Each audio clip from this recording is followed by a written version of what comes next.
Welcome. Welcome, beautiful humans. Today, I'm going to teach you how to do a handstand against the wall. And that doesn't mean that you should do a handstand against the wall. This is not for everybody. So disclaimer, I'm not responsible for big holes in your sheetrock because this is not something that everyone should do. So, attempt this at your own risk. I've been warmed up. Warm up your wrists. Warm up your shoulders, make sure that's done. Stop the video if you haven't done that yet. So here is how we will prepare for that. What I teach in my classes, and you do need to really mind the way if your hands could hold your weight, and if they're ready for that right now. So it's not for everybody. So some people might just be able to do what I'm doing right now. So what I first practice is just kicking up into a handstand. And you've got to be careful not to throw your whole body over. So I'm going to place my hands, open up your fingers, and try to be sure, just like in a table pose, what I see very commonly is people put their hands out too far and their fingers aren't intact. You've got to make sure you got that full contact. So you want to make sure your hand is not, it's not the radius and ulna, these two arm bones just jamming into your wrist bones. You want to get some weight distribution throughout your hand, not only throughout the palm, but through your fingers as well. So, putting my hands down, and I'm just feeling like I'm shifting my weight around, seeing what that feels like on my hands. And I feel pretty good right now, so I don't feel like anything's going to collapse. So, then I'm going to call 911, right? Just kidding. I'm extending one leg up, and I'm just going to kick up. Kick up, 1,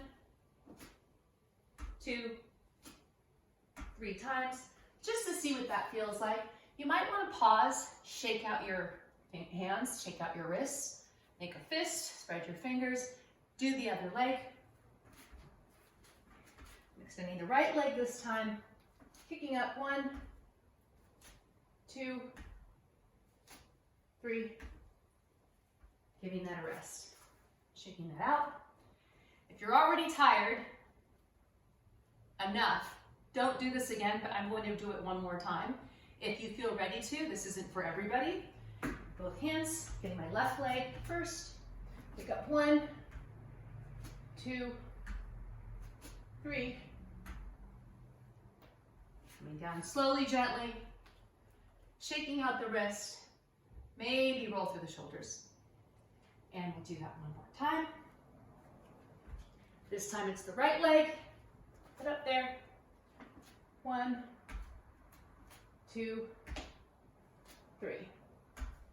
So that gives you an idea of how capable you are right now, today, while you're doing this, to hold your body weight.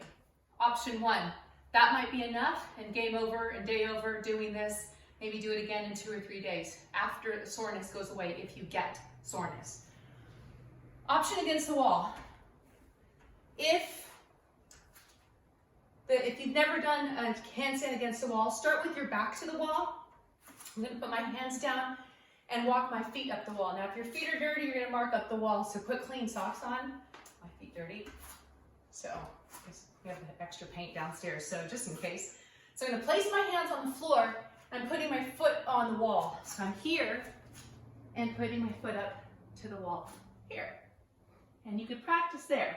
So, if you practice here and you've got it and you feel comfortable with both feet, then maybe extend a leg and just shift your weight around. See how that feels. If you still are able to hold yourself up, then do the other leg too. Walk your feet down, or jump down, shake out the wrist. That's the fun way to do it. I thought I didn't have to say this in class, but I guess I do. Don't do this against a window. Don't do this against any unstable surface. Make sure it's something that can hold your weight because you're pushing into it. Similarly, when you're facing the wall, doing a handstand against the wall, make sure you're able to handle the weight. A lot of people slam their heels into the wall. So that is version 2. This time I'm going to do the full handstand against the wall, so I got to face my back to you. So I don't just have you throw your whole body because most people can't gauge that as far as their weight and with the momentum going toward the wall. So I'm going to start with it's depending on your arm's length and and where your head in that space, it's gonna be somewhere between 1 to 2 feet away from the wall. You're gonna have to play with this a bit so your head doesn't hit the wall.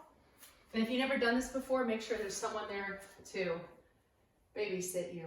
Okay, so I'm going about this much. So I'm gonna first start by kicking, I'm gonna go over left leg, kick that up, and I touch the wall, and then you kind of see if you could balance there. And if you can't, that's okay, just put both feet up. And then, just to keep your body even, I'm gonna kick my other leg up. I think I kicked the left one up. So I place my hand, got the right leg. You tuck to wall, got your handstand going. If you can, yeah, come off the wall. Ooh, it's gotten affected by my absence in practicing during COVID. But that's okay, I'm just gonna give myself a pat on the back. Not bad for the first time in a long time. Not for everybody. 3 options. Just doing the kicks right here on the floor. Option 2, back to the wall with feet on the wall. Option 3, handstand against the wall. The wall is your friend. Good job, people. This gets easier with practice, but you gotta practice. Love and light all. Bye.